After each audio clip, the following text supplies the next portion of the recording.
नहीं, जो जो फतवा जारी किया है उन्होंने बेबुनियाद फतवा जारी हुआ है। उन्होंने एक संदेश पैगाम दिया है हिंदुस्तान के अंदर कि हम सब एक हैं, एक थे और एक रहेंगे। लेकिन जो फतवा जारी किया है उनको ये बात सोचना चाहिए। भाइयों, अगर हम हिंदुस्तान में रहते हैं तो इसका मतलब सारा हिंदुस्तान का बंटवारा तो है नहीं। जितने भी यहाँ पे रहते हैं सब आपस में भाई हैं। अब यहाँ पे हिंदुस्तान में हम लोग सब साथ ही में रहते हैं जी। हम उनके यहाँ जाते हैं, वो हमारे यहाँ आते हैं, हम होली पे जाते हैं। रामलला की प्राण प्रतिष्ठा समारोह में मौलाना उमर अहमद इलियासी भी शामिल हुए, जो ऑल इंडिया इमाम ऑर्गेनाइजेशन के सदर हैं, अध्यक्ष हैं।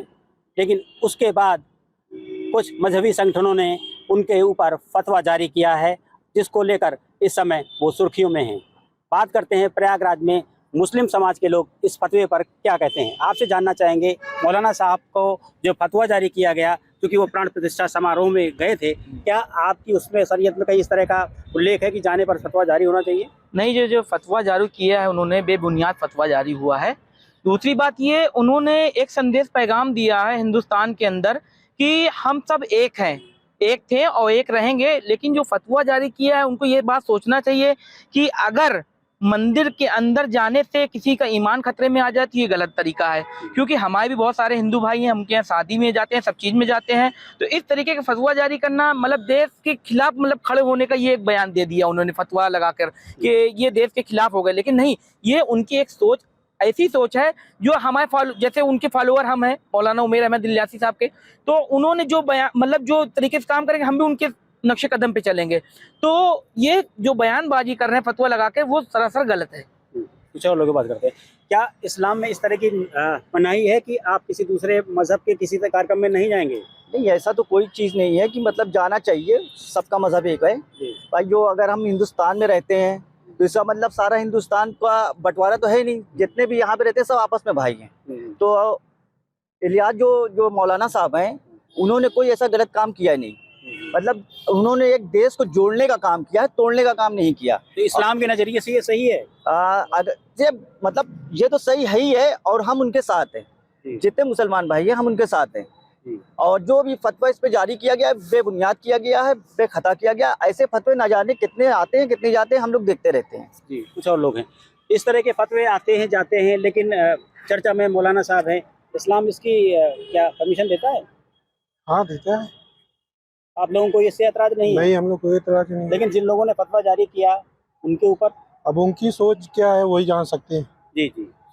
अब यहाँ पे हिंदुस्तान में हम लोग सब साथ ही में रहते हैं जी। हम उनके यहाँ जाते हैं, वो हमारे यहाँ आते हैं, हम होली पे जाते हैं, त्योहार पे वो हमारे यहाँ आते हैं। हम लोग एक साथ व्यापारी हैं, सब साथ में हैं।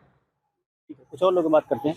ये बताइए, हर मजहब में क्या अलग अलग उसकी गाइडलाइंस होती हैं? क्या इस्लाम इस बात की मनाही करता है कि कोई भी इस्लाम का मानने वाला दूसरे मजहब के कार्यक्रम में नहीं जाएगा?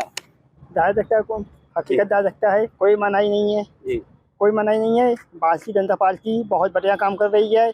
बहुत मौलाना साहब के जाने को लेकर बात हो रही थी। मौलाना साहब जो रामलला की प्राण प्रतिष्ठा बहुत बढ़िया काम किया। मौलाना साहब ने बहुत बढ़िया काम किया है। मौलाना साहब ने हमेशा एक होने का काम किया है। मौलाना साहब ने कोई भेदभाव नहीं किया।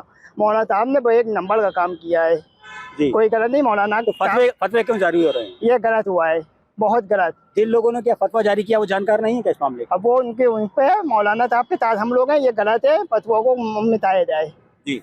आप बताइए, क्या किसी तरीके से पूर्वाग्रह से फतवे जारी हुए हैं या कोई और वजह? क्या इसमें कोई मजहब का पेच फंसा हुआ है? नहीं, उनके ऊपर कुफ्र का भी फतवा लगा दिया गया है कि आप वो मंदिर रामलला की प्राण प्रतिष्ठा में जाने से आप ऊपर कुफ्र का फतवा लग रहा है, जान से मारने की धमकी भी दी जा रही है, फ़ोन कॉल सारे बाहर के।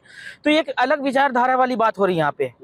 ये अलग विचारधारा की बात हो रही है, क्योंकि हम जिस मुल्क में रहते हैं महादेवता हिंदुस्तान में, यहाँ कोई भेदभाव नहीं है। उन्होंने जिस तरीके से समाज को एक संदेश दे दिया उन्होंने वहाँ पे प्राण प्रतिष्ठा में पहुंचकर कि हम देखो, आज पहले भी एक थे, आज भी एक है।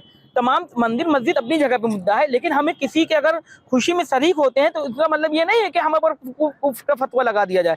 हम एक थे, एक रहेंगे, और उनके फतवा लगाने से उनके ऊपर कोई फर्क पड़ने वाला नहीं है। अजमेर शरीफ में भी बहुत सारे हिंदू जाते हैं। बिल्कुल जाते हैं, तो क्या उनके ऊपर हम फतवा लगा दिया? हमारे जो इमाम हैं या वो उनके ऊपर, या उनके पंडित हैं, जो महत हैं, वो उनके ऊपर वो लगा दें कि आपको सनातनी धर्म से निकाला जा रहा है। उन्होंने कभी ऐसा नहीं कहा। तो ये फतवा लगाना गलत है पूरी तरीके से।